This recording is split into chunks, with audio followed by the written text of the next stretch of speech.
leksionin e dytë infirmeror. Përpara se të nisim, dua t'ju falenderoj të gjithëve për gjithë dashmërinë që kishit treguar për 2 videot tona të para. Ne sot do të flasim për injeksionin subkutan. Por përpara se të kalojmë aty, çfarë është vetvete injeksioni?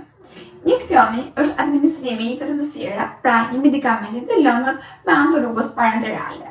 Injeksioni në vetvete është një formë artificiale e administrimit të barit. Kjo gjë bëhet me qëllim e shmangjes së kalimit nga stomaku. Ne sot njohim disa injeksione. Kemi injeksionet subkutane, për ato që do të flasim edhe sot, kemi injeksionet intramuskulare, kemi injeksionet intradermale dhe ato intravenoze. Por, çfarë është vetvete injeksioni subkutan? Injeksioni subkutan është injektimi i medikamentit në indin adipos të lëkurës, pra në lëkurë, ku dhe përthithja nga organizmi është apo bëhet në mënyrë shumë të ngadaltë. Përthithja e medikamentit realizohet me anë të difuzionit, pra me anë të endoteliumit, të vazave dhe të limfës. Vëllimi i tësirës të lejuar me anë të këtij injeksioni është nga 0.5 cc deri në 2 cc. Në rast se doza është më e madhe, atëherë administrimi bëhet me anë të injeksionit intramuskular. Shembuj të këtij injeksioni kemi heparinën, insulinën, pleksanin. Pra, siç mund të shohim edhe nga shembujt e administrimit, injeksioni subkutan është një injeksion i cili mund të administrohet nga të gjithë ne. Pra, dhe nga personat të cilët nuk kanë realizuar një shkollë përkatëse infermieri, mami apo mjekësi. Se çfarë është e kuptuam. Se sa duhet edhe se kuptuam, por kur realizohet ky injeksion? Injeksioni subkutan realizohet në zonën abdominale, dy gishtë larg këthitës. Realizohet në zonën gluteale, realizohet gjithashtu edhe në zonën deltoide. Pra gjithmonë vizaton në trekëndësh, edhe në mes trekëndshit realizohet edhe injektimi.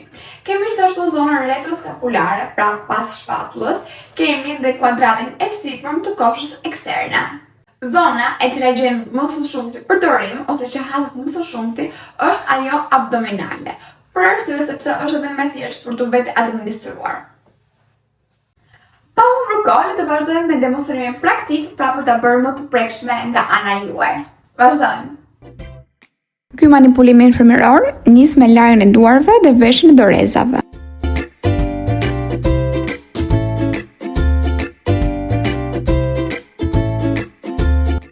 Zgjedhim zonën e injektimit. Cilën nga shringat do përdorim? 10-shën, 5-shën apo 2-shën? Për këtë lloj injeksioni përdoret shringa 2-shë.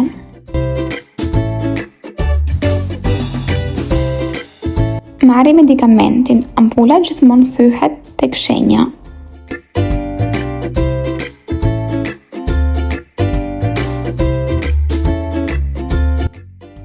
Edhe shringa hapet gjithashtu tek shenja në fillim të letrës, me kujdes pa e kontaminuar.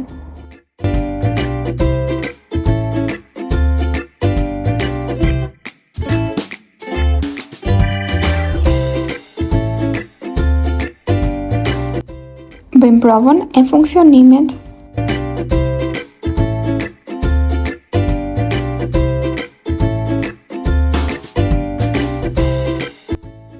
Sigurohemi që cc-t të jenë në të njëjtin vim me majën e agës.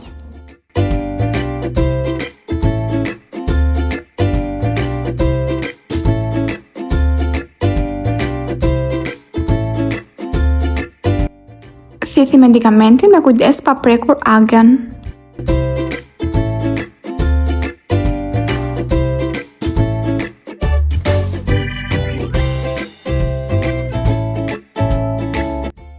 Sigurohemi të nxjerrim ajrin.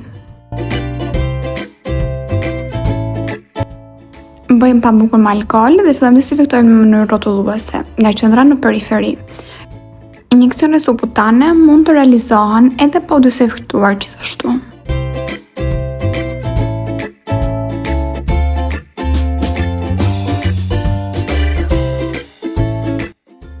I japim stabilitet shëringës duke e mbajtur tek pjesa blu me një gisht.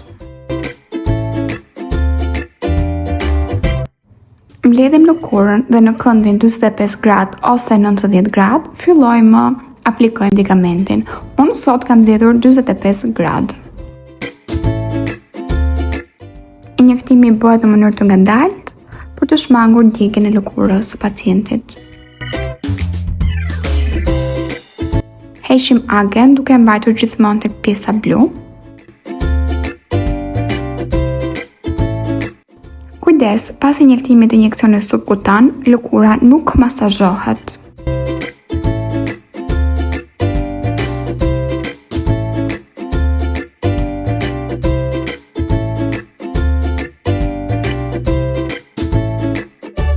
Shëringën ndryshe mund të përdorim edhe me agën e insulinës, të cilën diametrin e ka akoma dhe më të vogël.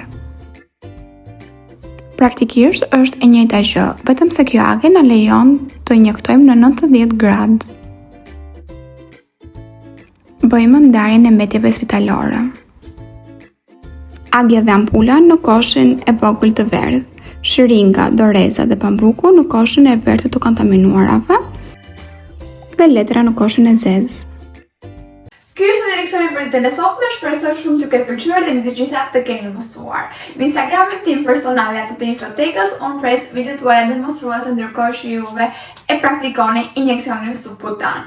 Deri videon e radhës, kur ne do flasim për injeksionet intramuskulare, mos harroni të bëni like, subscribe dhe share në mënyrë që të kemi sa më shumë video si këto. Ju puth!